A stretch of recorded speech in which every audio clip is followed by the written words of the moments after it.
Y este es el momento que Yami Segovia te cuenta, obviamente, la temperatura. Tenemos 17 grados 6 décimas de temperatura a esta hora, 94% la humedad para este día martes. Bueno, una máxima de 18, pero lo más importante de este día es que primero se presenta con lluvia, estamos en el pico de la lluvia, pero empieza a descender ya para las próximas horas y de todas formas hay pronóstico de tiempo inestable para la tarde, algún que otro chaparrón, después mejora hacia la noche. Y ahí el foco, ¿por qué? Porque baja bastante la temperatura ya hacia la noche y ni hablar para los próximos días que después te voy a contar. A ver, voy a arrancar con un pequeño recorrido de noticias que va a ir creciendo en volumen y en dimensión, me parece, pero que todo es como muy importante.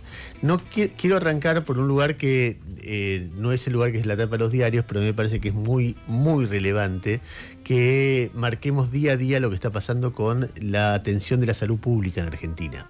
En el día de ayer fue una noticia para mí escasamente cubierta en los medios de comunicación, un llamado de un pedido de ayuda desesperante de los médicos de Garrahan respecto a la situación en la que están, lo que están cobrando, pero no ya planteado como necesitamos aumento de salario, sino planteado como los efectos que tiene concretos los que están cobrando, que es una fuga masiva de médicos de Garrahan que se van a otras instituciones privadas o al exterior directamente, gente formada por el Estado durante, como mínimo una década y media y tal vez más, que de repente, como ganan apenas un palo 200, un palo 500 y son profesionales de alto nivel, deciden, tienen ofertas del sector privado o de otros lados y se van.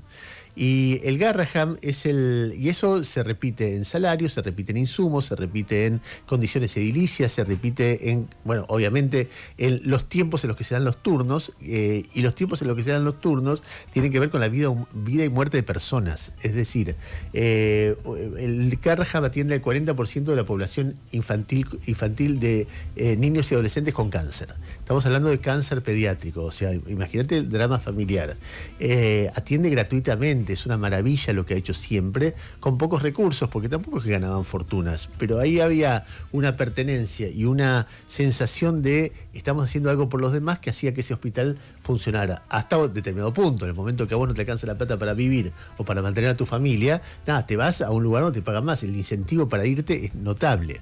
Entonces, imagínate una familia a la cual a un niño se le detecta una enfermedad oncológica y tiene que buscar turno, y el turno te lo dan durante 3 meses, se juega la vida de ese chico en esos 3 meses. Y lo que cuentan los médicos de Garrahan es que lo que está pasando es que el nivel de hagan lo que quieran, trabajen, no trabajen, hagan huelga, a nosotros no nos importa, lo que nos importa es gastar menos. Y este tipo de narración vos lo tenés no solamente en el Garrahan, donde se ve como es algo muy concreto, ¿viste? Cuando vos vas a lo concreto, ves una política general. No puede pasar una cosa así en un país, salvo que vos tengas gobernantes que tengan el corazón de piedra. Y lo mismo, no puede no tener esto una repercusión muy fuerte en la cobertura periodística, con testimonios. Uno sabe cómo se hace esto. Es decir, uno hace chistes por televisión o va a preguntarle a los médicos qué pasa y después testimonios de pacientes, y lo pones para que la gente tenga conciencia de lo que está pasando o no. No ponerlo cuando esto pasa es una decisión. Yo veo, por ejemplo, todo lo que está pasando, la cobertura que nosotros la vamos a hacer porque es increíble realmente, lo de la jueza de Maradona, de la muerte de Maradona, que es una historia realmente increíble, que creo, no sé, Lucy, hoy tenemos espacio para hacerlo, lo de la jueza McIntosh.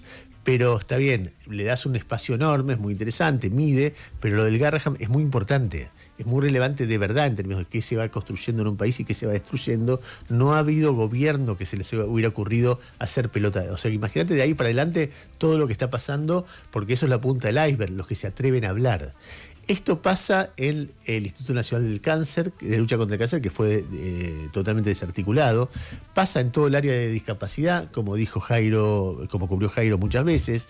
Pasa en el servicio de vacunas, pasa en los servicios de atención a hepatitis, HIV, etcétera. Es todo un mecanismo donde en cada lugar donde uno investiga dice, bueno, pero ¿qué dice el funcionario a cargo? Dice que no le importa lo que yo haga, pero permanentemente, que no le importa, que por mí que haga, que no haga, que haga huelga, que me vaya, que me quede, que las cosas sean así, lo que importa es el numerito final. Y eso aplicado a un plan general de gobierno, vos podés discutir si tanta obra pública, si cuánto aguanta un país sin obra pública mientras está buscando la estabilidad, no aguanta mucho tiempo, pero bueno, ponerle que sí. Yo veo lo que pasa con mi casa, sin obra pública y cómo se va deteriorando, imagínate lo que pasa en un país. Pero cuando vos ves lo que pasa en el sistema de salud, ves algo como señal de lo que es un gobierno que tiene una contundencia y tiene una capacidad didáctica que es enorme. Después vamos a poner testimonios de eso. En la agenda informativa, además de eso, aparece un dato que confirma todas las alarmas. Mientras hay estabilidad y dólar bajo, siempre pasa que los argentinos nos vamos mucho más al exterior de lo que los extranjeros vienen a la Argentina. Y entonces ayer salió un dato que en otro contexto hubiera sido un momento para charlar un rato largo con Jairo sobre qué pasa esto, cómo es la evolución, qué pasa con las reservas, ahora que se va terminando el trimestre donde más reservas se liquidan, y qué perspectivas hay para un plan económico estable en el futuro. Estaríamos charlando también seguramente del discurso de Cristina, en realidad en el día de ayer, que no hubo tiempo, o de la visita del ministro de Salud norteamericano, un personaje realmente muy curioso, aunque está lleno de personajes así ahora gobernando el mundo, un tipo que ha hecho campaña en contra de las vacunas toda su vida, y por eso lo ponen de ministro de Salud. Y ahora dice que está a favor de las vacunas, pero ustedes se pueden imaginar la tensión que eso genera en el sistema de vacunas norteamericano y la prevención de enfermedades que se creían. Pero además, también la pregunta para hacerse, que en algún momento nos lo vamos a hacer, es qué pasa que vienen tantos norteamericanos acá. Que viene el jefe del Comando Sur, que viene el secretario del Tesoro, que viene el secretario de Salud. Es decir, medio gabinete de Trump está viniendo y vos lo ves eso como un elemento central de este proceso político. Es un proceso político con una banca del país más poderoso de Occidente, muy evidente y muy, muy potente, que se expresa en la deuda también, entre otras cosas. Bueno, esto es como introducción, porque hay varios temas que quería dar rápido para que no se me pase y que estuviera en la agenda informativa del día de hoy. Nos metemos ahora en otros temas que me parece que va a ir escalando respecto de algo que yo vengo pensando desde el momento que asumió Milei, por los reflejos que uno tiene de la historia del país. El día que Milei asumió y le dio la espalda al Congreso, yo dije, y además habiendo leído, en ese momento yo estaba trabajando muchísimo con el libro Milei, una historia del presente, y entonces estaba viendo, estaba recorriéndolo a Milei en todas sus declaraciones, en todo lo que había trascendido, lo que no, mirando todo, y una cosa que había descubierto, que ahora ya es común, porque todo el mundo lo ha recorrido, era que Milei varias veces había expresado, en ningún momento había expresado que creía en la democracia, ni cuando pero además había recomendado autores cuyos principales libros, sobre todo uno que ahora está criticándolo, que se llama Hans Hoppe, que en aquel momento, cuando The Economist, me acuerdo, le pregunta, che, ¿vos crees en la democracia? ¿Qué pensás? Y dijo, lean a Hans Hoppe. Y Hans Hoppe era un tipo que se hizo famoso por un libro que dice, no creo en la democracia. Y bueno, todo eso que yo había visto en aquel momento y que, bueno, por supuesto forma parte del debate de qué es Milei, si va a ir a fondo y no, había visto una convicción muy fuerte del respecto de no creer en la democracia. Bueno, eso ahora empieza a ser parte de un debate donde muchas personalidades muy relevantes de la Argentina están diciendo, che, ¿hacia dónde vamos con todo esto? Es decir, ¿qué es lo que hay detrás de Milei? ¿Qué es lo que busca él? Lo que vas a escuchar son dos testimonios. Uno es dos testimonios de dos personas que fueron no antikirchneristas, muy antikirchneristas.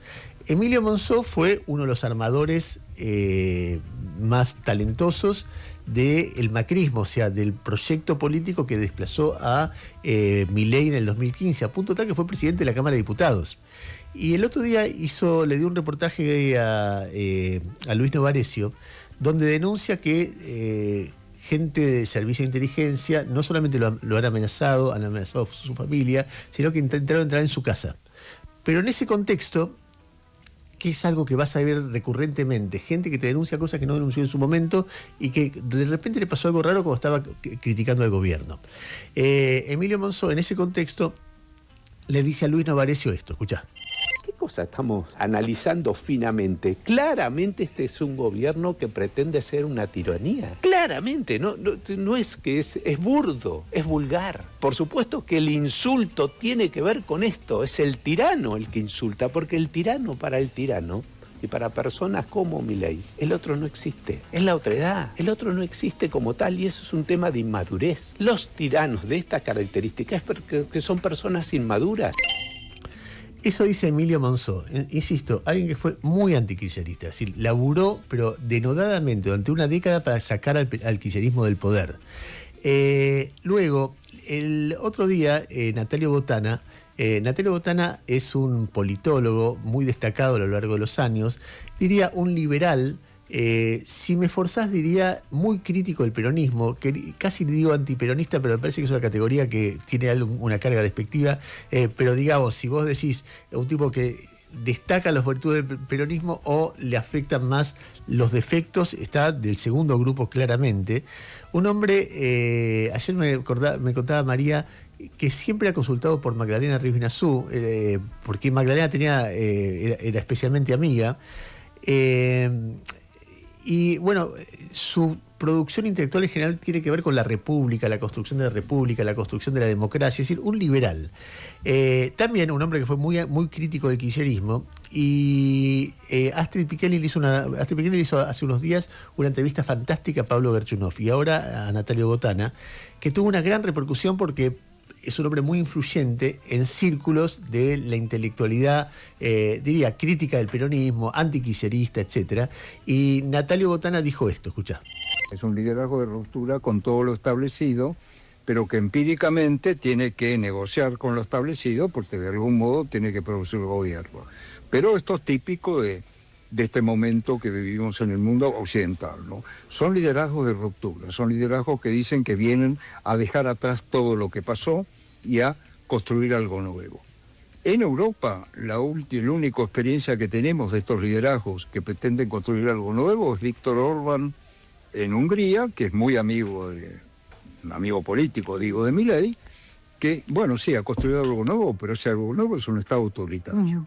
Es un Estado autoritario, con todos los rasgos de un Estado autoritario fundado en nociones integristas, muy conocidas, digamos, en el mundo occidental en el siglo pasado. De modo tal que sí, son liderazgos de ruptura que quieren destruir y edificar algo, y al levantar ese fenómeno uno se pregunta cuáles son los contenidos autoritarios de ese fenómeno en relación con la libertad de los mercados. Porque como te expliqué, puede haber esa combinación espuria entre autoritarismo y libertad de los mercados. O sea, vos tenés a Monzó, que denuncia que le quisieron entrar a la casa, un hombre que fue el armador del macrismo para derrotar al kirchnerismo. Lo tenés a Natalio Botana diciendo, son liderazgos disruptivos que buscan barrer con todo lo que había cuando llegaron, y el ejemplo que tenemos de un liderazgo similar triunfante es el de Orbán, que es un Estado autoritario con conceptos integristas, donde se combina de manera espuria la libertad de mercado, eso quiero verlo, agrego yo, con el autoritarismo. O sea que tenés dos personas. Vamos a la tercera persona. La tercera persona es Ricardo Darín.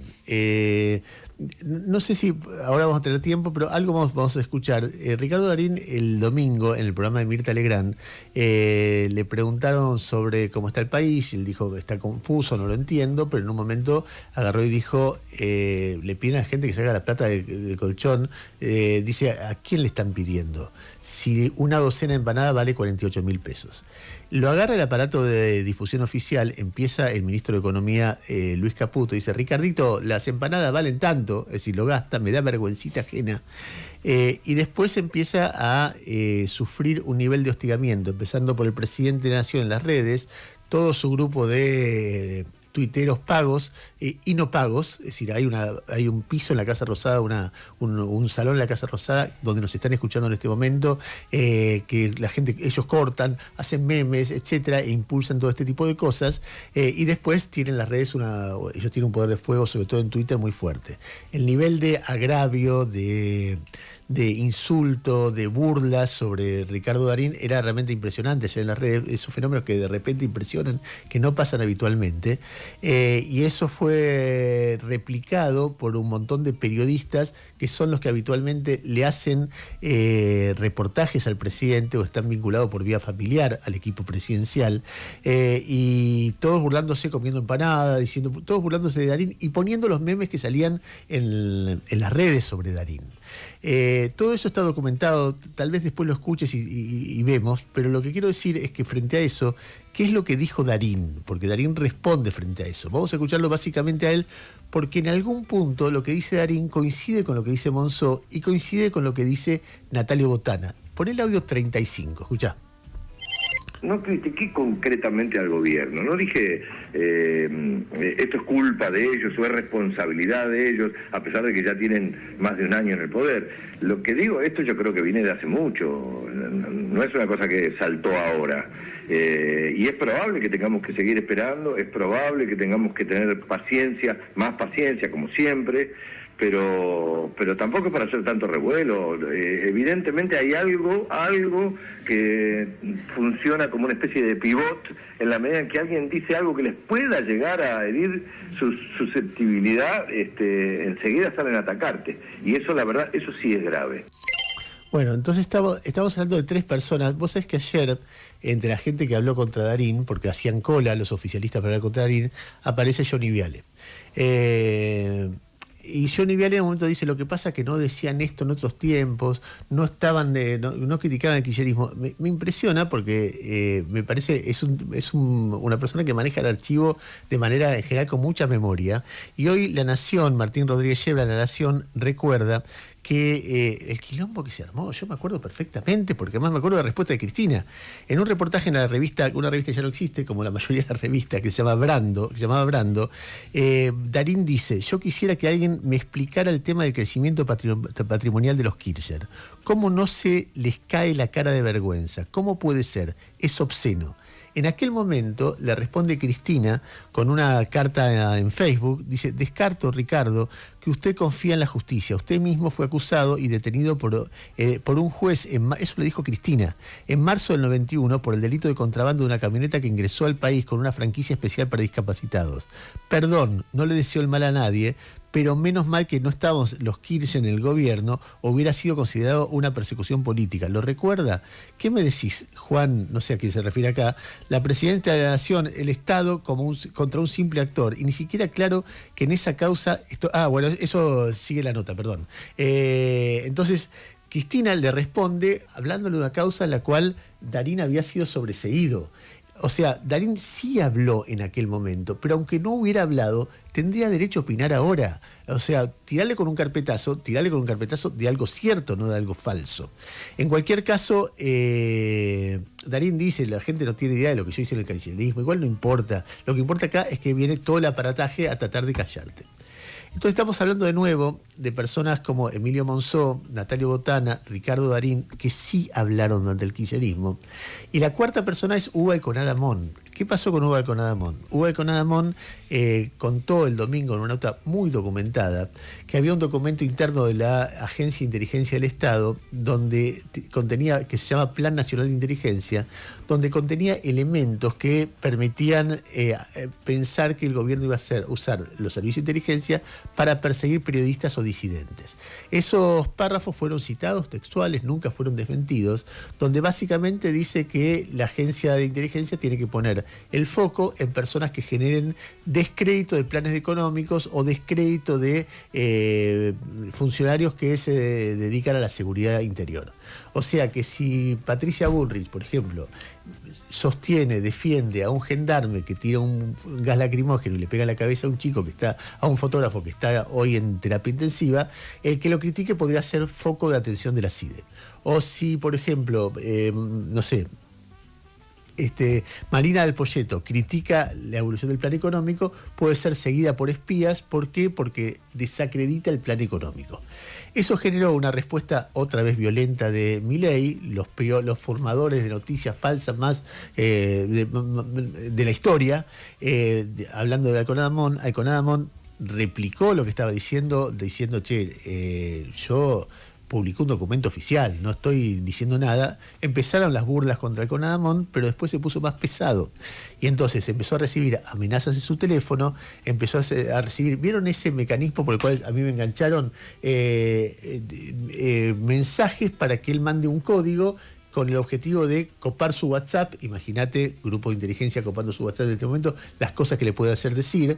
Y después evidencias de que habían inscrito su nombre como alguien inscripto en sitios porno, cosa que es un mecanismo muy de estos tiempos también de regímenes que intentan ser autocráticos, de tratar de vincularte con temas sexuales. Imagínate que eso después usado, es decir, toda una cosa como bastante oscura, y así lo denunciaba Hugo Alconadamón. Escuchá.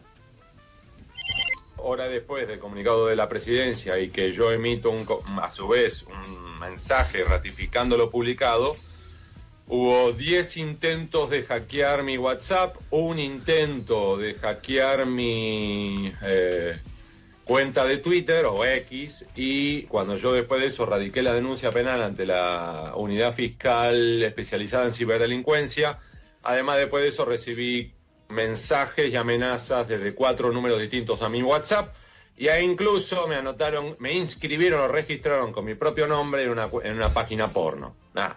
Es parte de esta dinámica en la cual hemos visto otros episodios en el pasado de intentos de amedrentar de este modo.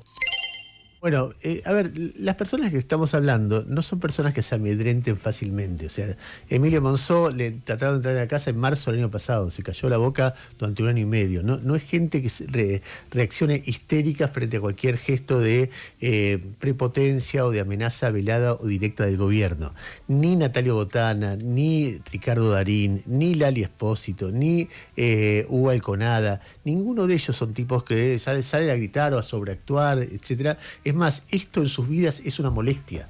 Lo que pasa que lo que yo estoy registrando es cómo se repite el mecanismo y cómo se repite de distinta manera, y cómo hay un sector muy importante del pensamiento argentino que empieza a registrar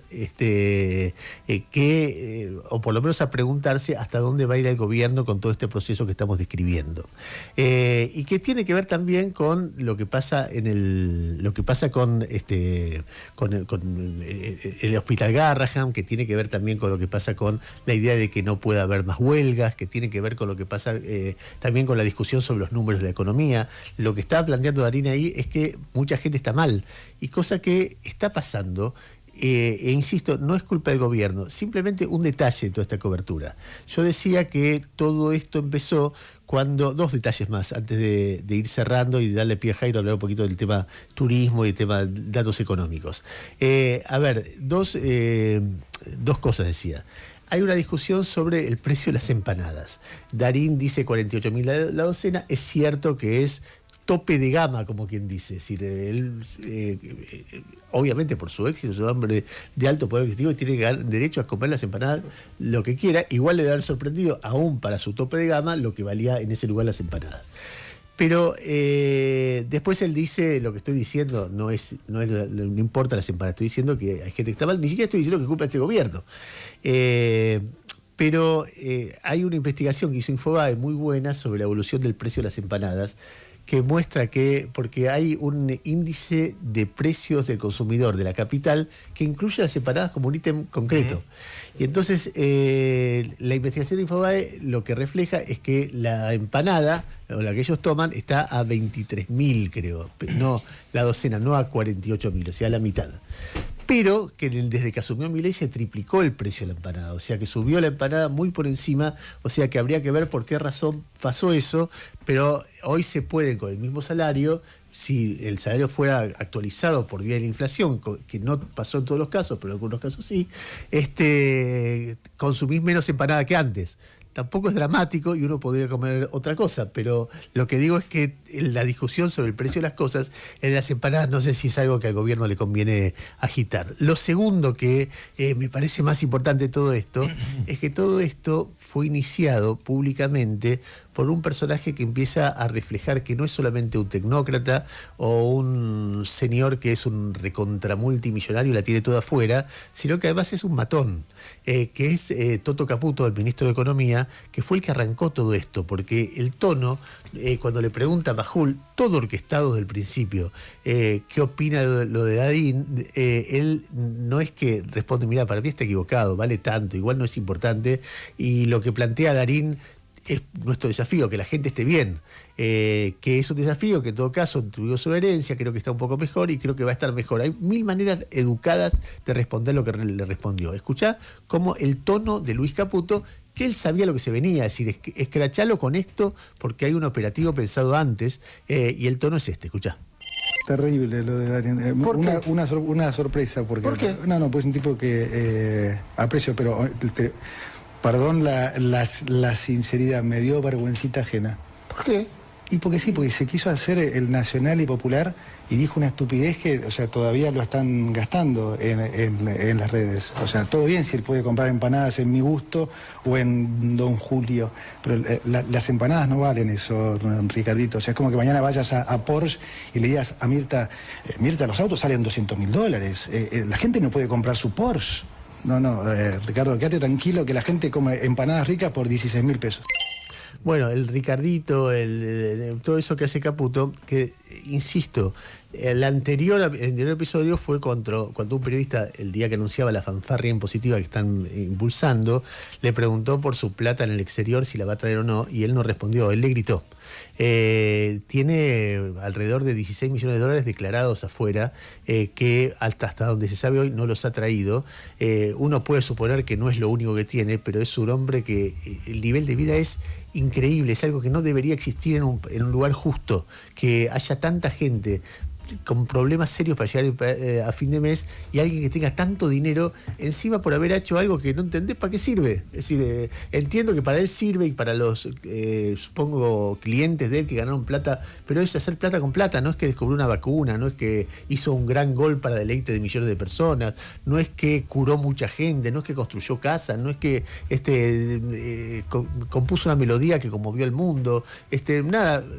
Bastante intrascendente como cada uno de nosotros, qué sé yo, como si, pero claro, hay un contraste entre la intrascendencia de la mayoría de los seres humanos que vivimos normal y la intrascendencia suya que tiene una fortuna, pero por lo menos explícame por qué no está en el país. Esa es mi mirada en todo caso, pero explícame por qué no está en el país, por qué no la trajiste, cómo si no tenés, por qué está en la isla de Man, un lugar tan raro, por qué fuiste a un lugar tan lejano con lo que cuesta viajar, ir, venir, pagar comisiones, ¿qué onda? Dicen que es un paraíso fiscal, o sea, para pagar menos impuestos, o sea, vos estuviste pugando y entonces se construyeron menos escuelas por eso y estamos discutiendo Darín.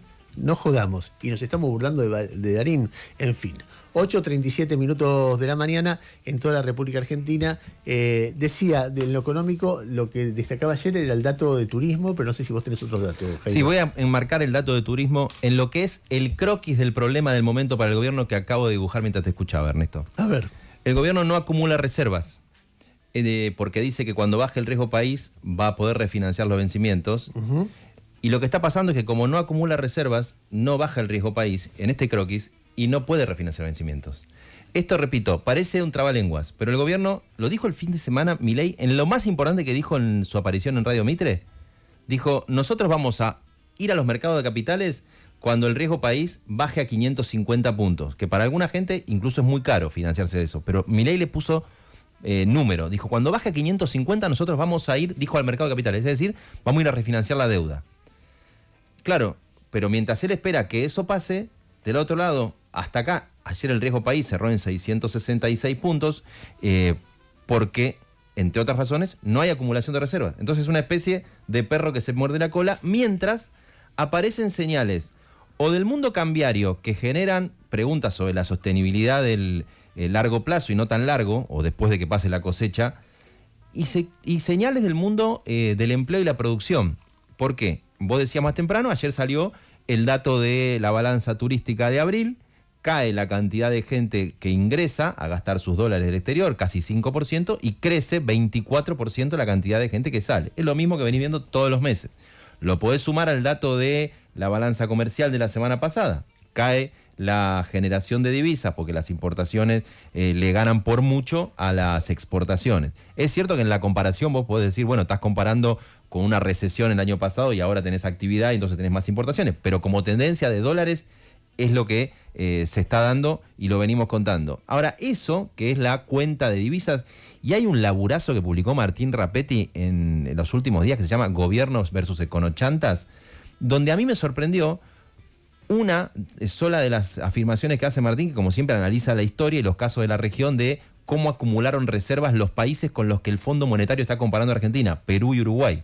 Porque yo había hablado la semana pasada con gente importante del equipo económico que me había dicho exactamente lo contrario. Me dice, nosotros vamos a hacer como Uruguay, que recibió un préstamo de casi 20% del PBI en el 2002 y en el 2006 ya lo había repagado. Y cuando vos ves la evidencia empírica que cita la consultora Equilibra, lo que dice ese laburo de qué hizo Uruguay es que tuvo un tipo de cambio recontra alto y sumaba reservas todos los años. O es lo que va a hacer el gobierno después de las elecciones, y por ahí ahora es un manejo de no muevo el dólar y no junto reservas porque me prefiero exacerbar el dólar bajo y la inflación baja porque las elecciones, y después de las elecciones suben el dólar y salen a comprar reservas. Puede ser tranquilamente. O están haciendo una apuesta novedosa que incluye lo que pasó ayer en el mercado financiero, que es que el gobierno sale a tomar dólares prestados a cambio de un bono en pesos por 1.000 palos en un mensaje de, bueno, yo no compro reservas, pero me endeudo para sumar a las reservas.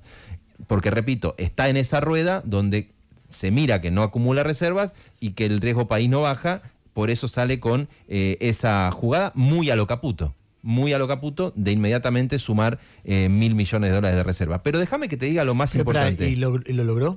Sí, se está suscribiendo ahora, está la fecha abierta para que la suscripción se genere, pero por lo que yo recojo se va a suscribir. ¿Y a qué interés? No mire el interés, pero es una colocación que se hace en dólares, que paga interés en pesos y que tiene, no mire el interés, pero tiene esto. Tiene un put, que es un put, una posibilidad de no quedarte hasta el vencimiento, que es en el año de las elecciones 2027. Mira. El gobierno le está diciendo, Caputo, y a mí una vez un banquero me lo describió, me dice, es una persona que sabe ubicar las variables y los incentivos para conseguir los resortes financieros que funcionen como él quiere en un periodo. Entonces le dice a los inversores financieros, suscríbeme este bono, me lo traes en dólares, yo te doy un bono en pesos. De esa manera estás entrando dólares al país sin pasar por el mercado cambiario, entonces no me vendés dólares ahí y no tirás para abajo tu propia operación. Entonces él le dice, este bono vence en 2030, pero tenés la opción de rescatarlo cuando vos quieras, de rescatarlo por el monto que vos quieras en mayo del 2027. Entonces le dice, entrá, si vos ves que esto no funciona porque van a ganar los cucas en la del discurso de Caputo, te vas en mayo del 2027. Que, visto del otro lado, te está generando tal vez un 2019 otra vez. Pero quiero ir a algo mucho más concreto, porque todo esto a mí siempre en la cabeza me aparece como que estamos viendo la reserva, la deuda, etcétera. Lo que pasó en Firmat, una empresa de cosechadoras histórica que había tenido algunos quilombos en los últimos años, que de golpe ahora está con atrasos salariales, con problemas para ver si sigue adelante y 280 puestos de trabajo en riesgo, entre otras razones, ¿sabes por qué? En el campo, por el ingreso de la competencia importada. Y de golpe vos decís, bueno, pará, esto es mucho más concreto de todo lo que te estoy explicando sobre la sostenibilidad del tipo de cambio. Yo te estoy diciendo si se sostiene, si no se sostiene. Una fábrica de cosechadoras de 300 empleados en la zona más productiva del país está con problemas para pagar los salarios porque en las concesionarias donde se venden las máquinas para trabajar en el campo aparece cada vez más la oferta importada. Me parece que cuando uno ve el combo completo, porque vos haces la macro con la sostenibilidad de reserva, puede parecer como lejano cualquier problema. En el mientras tanto está la sostenibilidad social y productiva, que yo cada tanto te traigo con un ejemplo como este. 8:43 minutos de la mañana. Te juro que cada ítem me da ganas de seguir charlando. Bueno, explícame esto y esto otro que está allá. El otro día escuchaba un reportaje que le hacían a Joaquín Cotani, que está saliendo en distintos medios. Creo que se lo hacía... Ay, no me acuerdo. Creo que Claudio Slotnick se lo hacía. Y Cotani decía, una cosa es, hablaba de si el tipo de cambio es sostenible o si el tipo de cambio... Usaba dos conceptos. Una cosa es que sea sostenible y otra que no esté atrasado. Porque puede ser sostenible con el tiempo, pero estar atrasado respecto a los efectos que se generan sobre el esquema económico. Son cosas distintas eso. Igual decía, el problema hoy no es que esté atrasado, sino que es discutible que sea sostenible.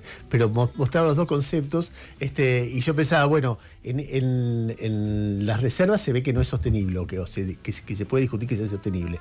En la caída de algunas empresas se ve que está atrasado. Y se ven las dos cosas juntas al mismo tiempo, pero bueno, no tenemos tiempo. 8:44, de verdad tenemos montones de información. Sí